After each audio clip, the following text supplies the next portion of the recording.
మానవత్వం గొప్పదా? మాయ అనేది గోవింద నామంలో ఉంది. గౌడీయ మఠం అంటే ఏంటి సార్? అజ్ఞానులు ఏమైనా అనుకోవచ్చు. మతత్వమా, ఆధ్యాత్మికమా? డెప్త్లోకి వెళ్ళి తెలుసుకోకపోతే అన్ని అర్థాలకి అనర్థాలే వస్తాయి. ఈ 3 పాత్రలు మీరు పోషిస్తారు, ఇది వాస్తవం అని అనుకోవాలి. ప్రపంచం మొత్తం హిందూ సమాజం అంటే భారతదేశం వైపు చూసింది. ఆ ఇనప ముక్కల్ని ఆ అయస్కాంతం ఏదైతే ఉందో అది ఆకర్షిస్తుంది. మత మార్పిడిల కోసమా లేక హిందూ సమాజ అభివృద్ధి కోసమా? ఎన్ని లక్షల కోట్లు ఎంత సంపాదించినా సరే ఆ వ్యక్తి జీవితంలో సుఖం ఉండే అవకాశమే లేదు. సనాతన ధర్మం అయితే చెప్పలేదు కదా దాడులు జరపాలని. అసలు మారేది మతం ఎలా అవుతుంది? వాళ్ళ జీవితంలో ఆధ్యాత్మిక పురోగతి ఉండాలి అంతే. సహజంగా మనిషి లక్షణం ఒకరు ఎదుగుతుంటే అని తొక్కాలని చూస్తారు. నీ గురించి నువ్వు తెలుసుకో.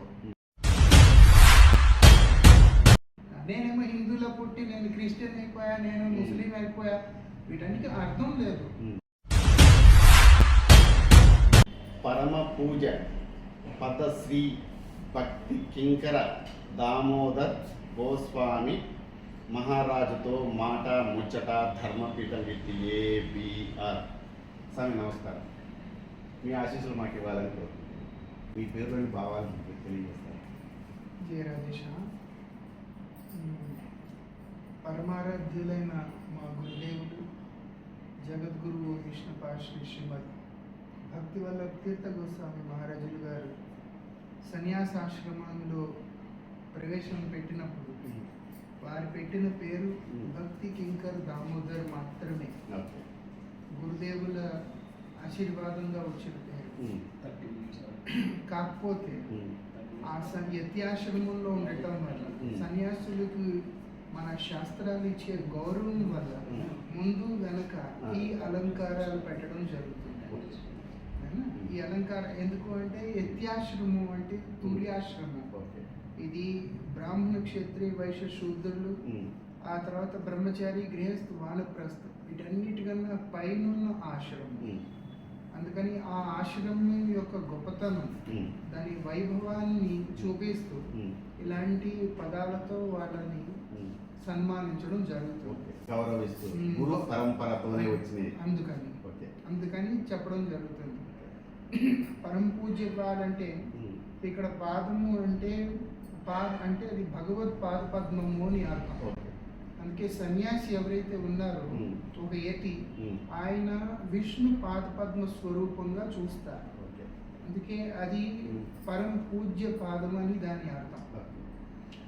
మీ కుటుంబ నేపథ్యం, బాల్యం భక్తి మార్గంలో ఎలా వచ్చారు స్వామి? మా నాన్నగారికి చిన్నప్పటి నుంచి భక్తి మార్గంలోనే ధ్యాన మార్గంలోనే రుచి చాలా ఎక్కువ. ఆ ఉండటం వల్ల వారు నన్ను చిన్నప్పటి నుంచి ఇదే మార్గంలో పెట్టడం జరిగింది.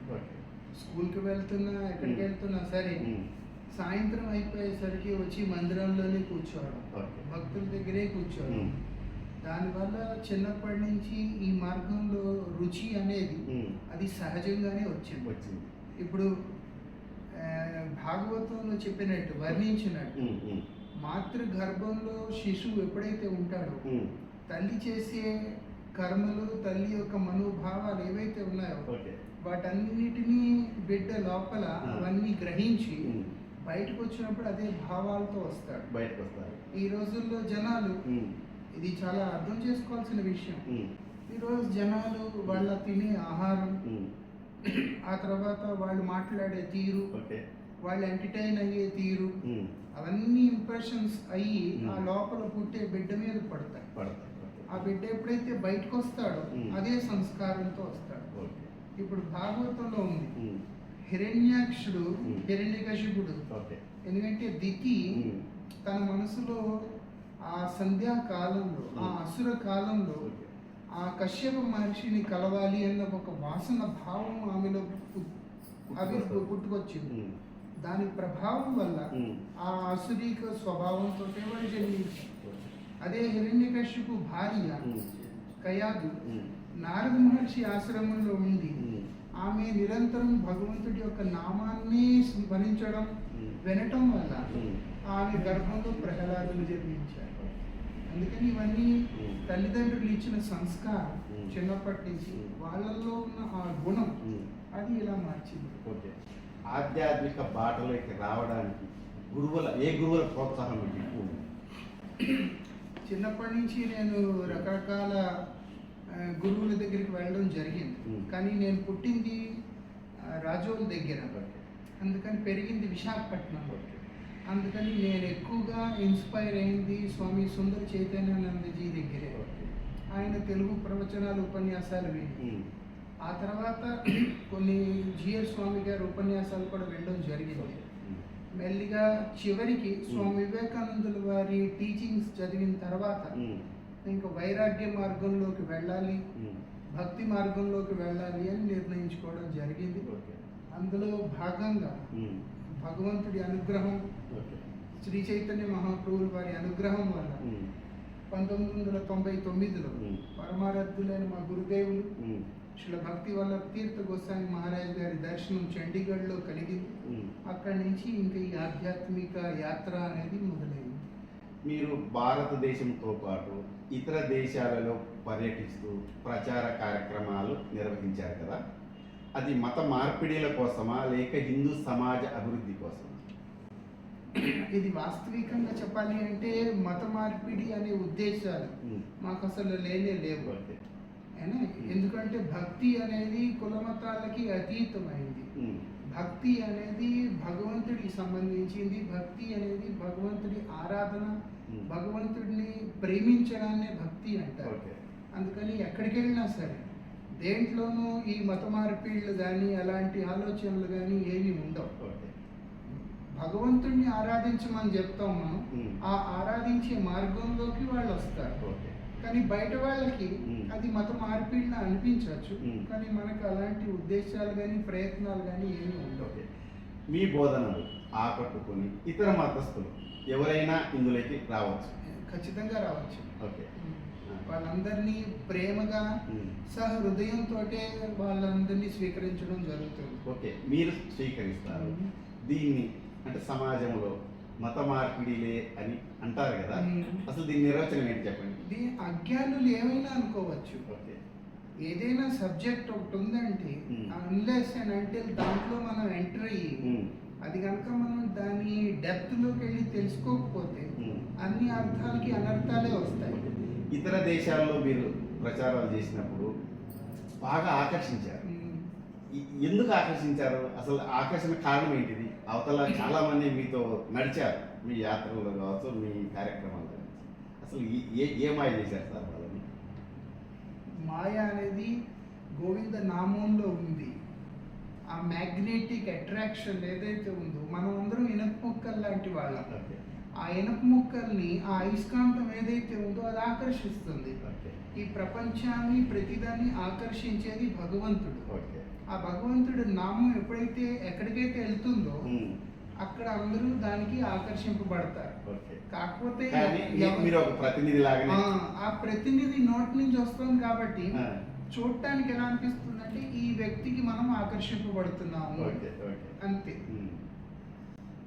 తీర్థ ఆశ్రమం స్థాపించారు, కానీ దాని కార్యక్రమాలు ఏంటి సార్? ముఖ్య ఉద్దేశం ఏంటి? తీర్థాశ్రమం అనేది మేము గోవర్ధన్లో స్థాపించడం జరిగింది. ఆ గోవర్ధన్ అనేది భగవంతుడు ఎత్తిన ఆ పర్వతం, దాన్ని గోవర్ధన్ అంటారు. అది మథురాలో ఉంది. అది మా పరమారాధ్యులైన గురుదేవుల యొక్క పేరుతో మేము పెట్టడం జరిగింది. ఏ కార్యక్రమాలు అయితే శుద్ధ భక్తికి అనుకూలమైనవి ఏవైతే ఉంటాయో వాటన్నిటినీ మేము అక్కడ చేస్తూ ఉంటాం. ప్రతినిత్యం సంకీర్తనలు, భజనలు, ఉపన్యాసాలు, ఆ తర్వాత ఇవన్నీ కార్యక్రమాలు అక్కడ రెగ్యులర్గా జరుగుతూ ఉంటాయి. జరుగుతుంది. ప్యూర్లీ ఒక స్పిరిచువల్ అట్మాస్ఫియర్ కోసం పెట్టింది అది. ఓకే, గౌడీయ మఠం అంటే ఏంటి సార్? మీరు దాని వైపు ఎలా ఆకర్షించారు? గౌడీయ మఠం వైపు నేను ఆకర్షింపబడలేదు. నేను ఆకర్షింపబడింది సంకీర్తన ధర్మం వైపు, శ్రీ చైతన్య మహాప్రభువుల వారి ఉపదేశం వైపు. ఆ తర్వాత నాకు అర్థమైంది ఏంటంటే శ్రీ చైతన్య మహాప్రభువులు ఆ బంగాల్లో ఆవిర్భవించారు అని. ఆ బంగాల్ క్షేత్రం, ఒడిస్సా క్షేత్రం ఏదైతే ఉందో దాన్ని గౌడ దేశ్ అంటారు. ఆ గౌడ క్షేత్రంలో ఇప్పుడు మనకి దక్షిణ దేశాన్ని ద్రవిడ దేశ్ అంటారు. అంగదేశ్, బంగదేశ్ అలా ఉంటుంది. అది గౌడ దేశ్. అది ఆ గౌడ దేశం నుంచి వచ్చిన భక్తి ధారని గౌడియా అని సంబోధిస్తారు. అక్కడ ఉండే భక్తులు ఎవరైతే ఉన్నారో వాళ్ళు పెట్టిన స్థానాన్ని గౌడియా మఠము అని అంటారు. ఆ మఠానికి ఒక శాఖ శ్రీ చైతన్య గౌడియా మఠం అని ఉంది. అది ప్రస్తుతం ఈ దేవాన్ దేవడిలో, హైదరాబాద్ దేవాన్ దేవడిలో మా మఠం ఒకటి ఉంది. మా గురుస్థానం అక్కడ ఉంది. అదే మఠానికి ఒక శాఖ మఠంగా మేము తీర్థాశ్రమం పెట్టుకున్నాం. అందుకని ఏ గౌడియా మఠంలో ఏ యాక్టివిటీస్ అయితే ఉంటాయో ప్యూర్లీ అనన్య భగవద్భక్తికి సంబంధించినవి అవే తీర్థాశ్రమంలో కూడా కొనసాగుతూ ఉన్నాయి. మీరు చేసే బోధనలు మతత్వమా, ఆధ్యాత్మిక? పూర్తిగా శుద్ధ ఆధ్యాత్మిక పక్క. దీంట్లో మతానికి సంబంధించింది ఏమీ లేదు. ఎవరిని మీది ఏ కులం ఏ మతం అని కూడా అడగం. వచ్చిన వాళ్ళని ఎవరినైనా సరే మీరు ఏ కులం నుంచి వచ్చారు, మీరు ఏ మతం నుంచి వచ్చారు, మీరు ఏం చేస్తుంటారు, నేను ఏమీ అడగం. మీ బోధనలో మతత్వం లేదు అనేది వాస్తవం? వాస్తవం, పూర్తిగా వాస్తవం. ఆధ్యాత్మికమే, ఓన్లీ ఆధ్యాత్మికం. Thank you. మీ ప్రయాణ సేవకునిగా ఉన్నారా, బోధకులుగా, లేదంటే గురువా? ఈ మూడు దాంట్లో మీరు ఏ దానికి ప్రియారిటిస్తారు? మాతో సంబంధం ఉన్నవాళ్ళు, ఈ పరంపరతో అసోసియేట్ అయిన వాళ్ళు, మాతో సంబంధం ఉన్నవాళ్ళు, వాళ్ళు మమ్మల్ని గురువులుగా చూస్తారు. కానీ జనరల్గా బయట ఉండే ప్రజలు ఎవరైతే ఉన్నారో వాళ్ళు ఒక సనాతన ధర్మానికి, ఆధ్యాత్మికానికి ప్రచారకులుగా చూస్తారు.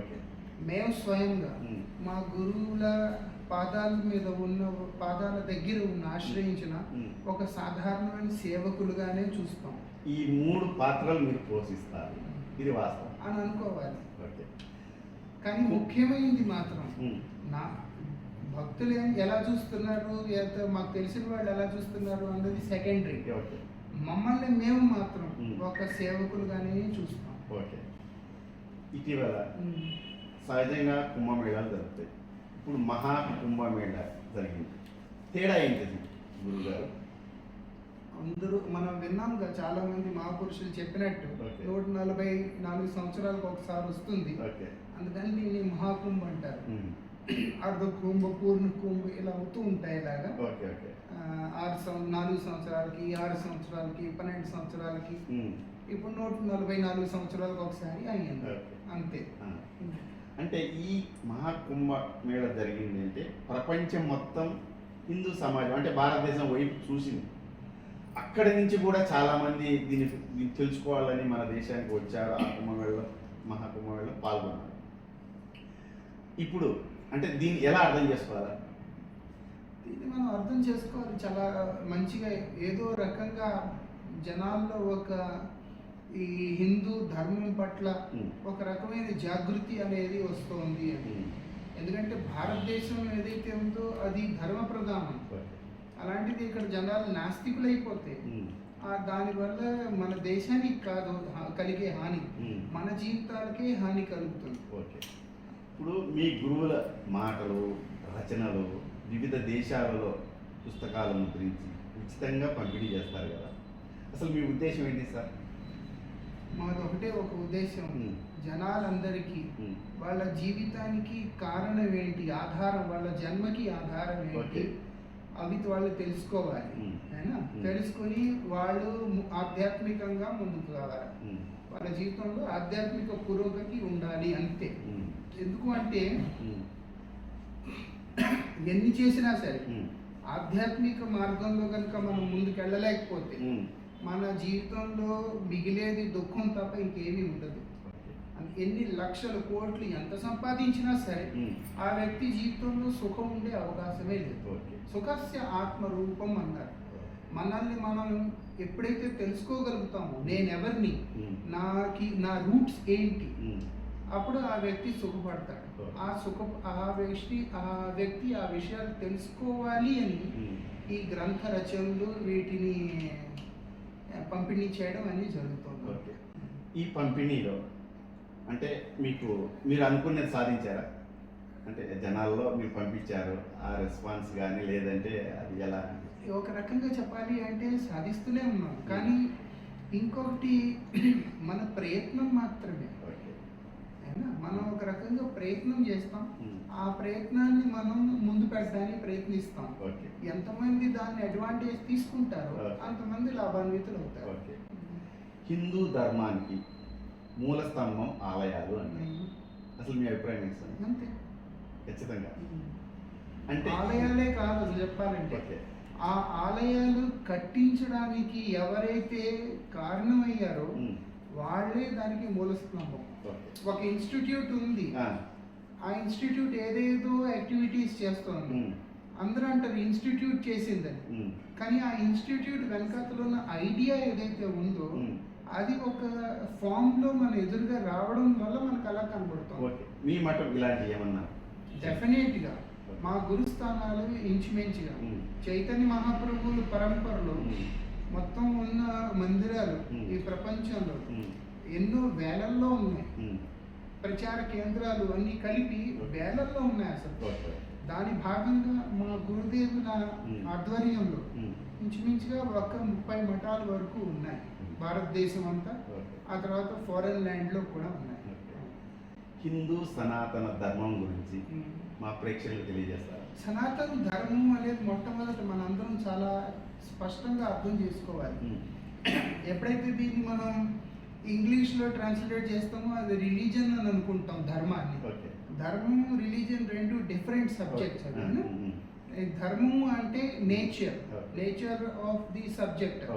సనాతన ధర్మం అంటే ఆ సనాతన యొక్క స్వభావం అని అర్థం. సనాతన అనేది ఏంటి అంటే ఎల్లప్పుడూ ఉండేది, ఇప్పుడు ఉంది తర్వాత లేదు అని కాదు, ఎప్పుడు ఎల్లకాలంలో ఉండేదాన్నే సనాతన అంటారు. అదేంటయ్యా అంటే ఒకటి ఈ ప్రకృతి, రెండు ఆ ప్రకృతిని నడిపే జీవుడు. ప్రకృతి అంటే ఈ పంచతత్వాలు అయినా అందులో దాన్ని నడిపించే ఆ జీవాత్మ. అందుకని జీవుని యొక్క ధర్మం ఏదైతే ఉందో దాన్నే సనాతన ధర్మం అంటారు.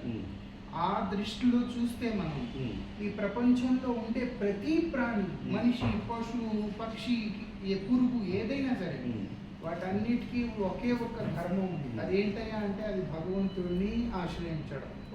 సనాతన ధర్మం అంటే పూర్తిగా ప్రామాణికంగా ఆ ప్రభువు పాదాల మీద మన జీవితాన్ని మనల్ని మనం సమర్పించుకోవడం అని శాస్త్రాలు నిర్దేశిస్తున్నాయి.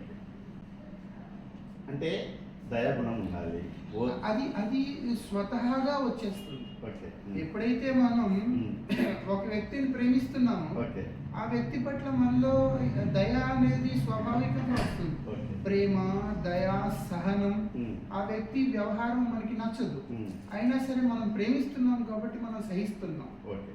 అంటే సనాతన ధర్మంలో ప్రాణహాని చేయదు, ఎవరిని ఇబ్బంది పెట్టద్దు అనేది ఉంది. ఇది వాస్తవమే కదా? అంతే. అయితే మత మార్పిడిలు జరుగుతున్నాయని వారిపైన దాడులు కూడా జరుగుతున్నాయి కదా, మరి సనాతన ధర్మం అయితే చెప్పలేదు కదా దాడులు జరపాలని, ప్రాణహాని ఉండకూడదు అని. సనాతన ధర్మం ప్రేమించడం తప్ప ఇంకేదీ నేర్పలేదు. తల్లికి తన బిడ్డని ప్రేమించు అనేది తప్ప తన తల్లి శాసించే దాంట్లో కూడా ప్రేమే ఉంటుంది. సనాతన ధర్మం అలాగే జీవుల్లో ఆ ప్రేమకి తప్ప వేరేదేది నేర్పలేదు. నేను ముందు చెప్పినట్టు ఈ రోజుల్లో జనాలు ఆ ఆత్మని, ఆ ఆత్మతత్వాన్ని తెలుసుకోలేకపోవడం వల్ల బయట కనపడుతున్నది ఏదైతే ఉందో దాన్నే ధర్మంగా భావించి వాళ్ళేమో ఒకళ్ళతో ఒకళ్ళు కొట్టుకుంటున్నారు. కానీ మన ధర్మంలో హింస అనేది లేనే లేదు. అక్కడ రాసింది ధర్మమే హింసక కోయి స్థానం నహీ హై అని మా గురుదేవులు చెప్తున్నారు. ఓకే. ధర్మంలో ఏ రకమైన హింసకి స్థానం లేదు. ఓకే. ఆ హింస ఎందుకు జరుగుతోంది అంటే ఆ ధర్మం అనేది ఏదైతే ఉందో దాని గురించి సరైన అవగాహన లేకపోవడం వల్ల. మన శాస్త్రాలు ఏం చెప్తున్నాయి? వసుదైవ కుటుంబకం. ఓకే. ఈ ప్రపంచంలో భూమండలంలో ఉన్న ప్రతి ప్రాణి ఎవరైతే ఉన్నారో మ్మ్. వీళ్ళందరూ ఒకే కుటుంబానికి సంబంధించిన వారు. ఒకే ఇంట్లో ఒకే కుటుంబంలో గొడవలు ఎలా అవుతాయి? అక్కడ ప్రేమ మాత్రమే ఉంటుంది. ఈరోజు ఎందుకు లేదు అంటే నేను ఈ మతం నా మతం అసలు మారేది మతం ఎలా అవుతుంది? ఓకే. నేనేమో హిందువులో పుట్టి నేను క్రిస్టియన్ అయిపోయా, నేను ముస్లిం అయిపోయా, వీటన్నిటికీ అర్థం లేదు. అయినా ఒక వస్తువు ఇప్పుడు నేను ఇల్లు వెళ్ళిపోతే మా అమ్మ నాకు అమ్మ కాకుండా ఉండదుగా. ఓకే, ఉంటారు. నాకు అమ్మ అమ్మే. అమ్మే, చెల్లి చెల్లి, అక్క అక్కే, తమ్ముడు తమ్ముడే, అంతే కదా. భావాలు మారుతున్నాయి అంతే. మనం వదిలి వెళ్ళిపోయి నాకెవరు సంబంధం లేదు అన్నంత మాత్రాన వాళ్ళతో మనకు సంబంధం తెగిపోదు. వాళ్ళతో మనకున్న సంబంధం అలాగే ఉంటుంది. అందుకు ఈ ప్రపంచంలో పుట్టిన వ్యక్తి ఎవరైనా సరే తను సనాతన ధర్మానికి భాగం. ఆ పుట్టిన వ్యక్తి ఏ ఇంట్లో ఎక్కడ పుట్టినా సరే నాది ఈ ధర్మం, నాది ఆ ధర్మం అని అనుకోవచ్చు. ఆ ఆలోచనల వల్ల మారిపోవచ్చు, కొట్టుకోవచ్చు, ఏమైనా చేసుకోవచ్చు. అది వాళ్ళ అల్పజ్ఞత, అది వాళ్ళ బుద్ధిహీనత. కానీ మనం స్పష్టంగా ఒకటి మాత్రం నేను ఏదైతే చెప్తున్నా, ధర్మంలో గొడవలకి కానీ అశాంతికి కానీ, ఎందుకంటే చాలా మంది అంటారు ఈ అన్ని గొడవలకి కారణం ధర్మమే అని. గొడవలకి కారణం ధర్మం కాదు. గొడవలకి కారణం ఏంటంటే వ్యసనాలకి మనం అయిన బానిసత్వం. మనం ఆల్కహాల్ వదలలేకపోతున్నాం, ఆ తర్వాత మీట్ ఈటింగ్ వదలలేకపోతున్నాం, ఆ తర్వాత సిగరెట్లు గుట్కాలు ఇవన్నీ వదలలేకపోతున్నాం, ఆ తర్వాత చరిత్రని మన సదు చరిత్ర అనేది లేకుండా అయిపోతున్నాం. అవి గొడవలకి కారణం. ఆ తర్వాత క్రుయల్టీ, ఆ తర్వాత చాలా మనలో వచ్చే వేరే మనిషి తొక్కేయాలన్న ఆలోచనలు, అవన్నీ గొడవలకి కారణం. ధర్మం ఇప్పుడు గొడవలకు కారణం అయ్యే అవకాశం. సహజంగా మనిషి లక్షణం ఒకరు ఎదుగుతుంటే అని తొక్కాలని చూస్తారు. అక్కడి నుంచే కదా ఇవన్నీ వచ్చేది. కానీ ధర్మంలో ఇవేమి ఉండవు. ధర్మంలో ఎలా ఉంటుంది అంటే ఒక వ్యక్తి పురోగతి చెందితే దాంట్లో ఆనందం కలుగుతుంది. ఒక వ్యక్తి పైకి వెళ్తుంటే అది చూసి ఆనందం కలుగుతుంది. అది ధర్మం యొక్క స్వభావం. మహాభారత ఇతిహాసం అందులో అంటే ఒక్కొక్క రచయిత కావచ్చు, లేదా ఒక గురువు కావచ్చు, రకరకాలుగా చెప్తూ ఉంటారు. ఇది దేని ప్రామాణికంగా తీసుకోవాలి గురువు? జనాలు ఏం చేయాలి అంటే చిన్న చిన్న మార్పులు చేస్తారు, రకరకాలుగా చెప్తుంటారు.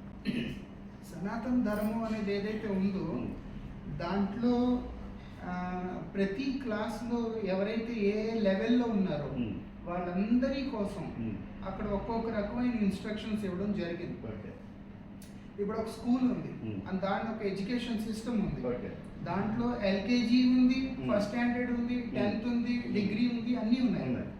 అయినా ఇప్పుడు ఆ మనిషి ఏ లెవెల్లో ఉన్నాడో ఆ రకమైన ఇన్స్ట్రక్షన్స్, ఆ రకమైన టీచింగ్స్ ఒక గురువు నుంచి దాంట్లో ఉంటాయి. ఇప్పుడు 10th లో ఉండే వాళ్ళకి ఫస్ట్ స్టాండర్డ్ టీచింగ్ అవసరం లేదు, అలా ఉంటుంది. అందుకని సనాతన ధర్మం అనేది ప్రతి లెవెల్ ఆఫ్ ఆడియన్స్ ఎవరైతే ఉన్నారో వాళ్ళందరి కోసం రకరకాల సాధువుల ద్వారా మనకి బోధనలన్నీ ఇస్తూ ఉంటుంది. అంటే అర్థమయ్యే రీతిలో ఇస్తుంది. అంతే. ఎందుకంటే ఎవరి ఒకే స్టాండర్డ్ లో ఉంటే దానికన్నా కింద ఉన్న వాళ్ళకి మరి వాళ్ళు ఎలా ఎలివేట్ అవుతారు. అందుకని వాళ్ళ కింద నుంచి పై దాకా అన్ని దాంట్లో ఉంటాయి. మనం ఏ కాన్షియస్ లో ఉన్నాము అన్నది మనం ఆలోచించుకొని ఆ తర్వాత మనం ముందుకెళ్ళాలి. కానీ ఫైనల్ గా మహాభారతంలో ఇంకొకటి చెప్పడం జరిగింది. యుధిష్ఠిర మహారాజు ద్వారా చెప్తున్నారు, మహాజనగత సయేన పంథ. ఆ చివరికి నువ్వు నడవాల్సింది ఏ దారిలో ఉందయ్యా అంటే అది మహాపురుషులు ఏ మార్గంలో అయితే వెళ్ళారో. ఎందుకంటే మహాపురుషులు ఈ ఉపదేశాలు వీటన్నిటికి కూడా ఇంకో ఒక అతీతంగానే ఉంటారు. వాళ్ళు ఇంకా పైన ఉంటారు, వాళ్ళ ప్రబోధాలు ఇంకా పై లెవెల్లో ఉంటాయి. అందుకని మహాపురుషులు ఎవరైతే ఉన్నారో ఆ మహాపురుషులు ఎవరు అంటే ఆత్మతత్వాన్ని తెలుసుకున్న వాళ్ళు. వాళ్ళలో స్వాపర భేదాలు ఉండవు. వీళ్ళు నా వాళ్ళు, వాళ్ళ పరాయి వాళ్ళు అలాంటివి ఉండవు. వాళ్ళ ఆత్మతత్వాన్ని తెలుసుకుని నడుచుకుంటున్న మహాపురుషులు వాళ్ళ ప్రబోధనలు, వాళ్ళ ఆచరణ ఏదైతే ఉందో దాని వెనకాతలు వెళ్ళడం తప్ప ఇంకా అంతకు మించింది ఏమీ లేదు అని చెప్పడం జరిగింది. అది లాస్ట్ అది. ఓకే. మతం గొప్పగా, మానవత్వం గొప్పగా, సనాతన ధర్మంలో ఏది గొప్పగా చెప్తుంది? రెండు గొప్పవే. కాకపోతే ఈ మానవత్వం లేకపోతే మతం అర్థం అవదు. ఓకే. అయినా మతం లేకపోతే మ్మ్. మానవత్వం ఉండదు. ఈ రెండు గొప్పవే వాటి వాటి ప్రదేశాల్లో. ఎందుకంటే ఏది రిజెక్ట్ కాలేదు. ఓకే. కాకపోతే ఈ రెండిట్లో ఒక వ్యక్తి ఉండాలి అంటే ఒక సరైన మతం ఆచరిస్తూ అయినా మానవత్వంతో ఉండాలి అంటే ఆ సనాతన ధర్మం గురించి తెలుసుకోవాలి, జైవ ధర్మం గురించి తెలుసుకోవాలి, తన గురించి తను తెలుసుకోవాలి.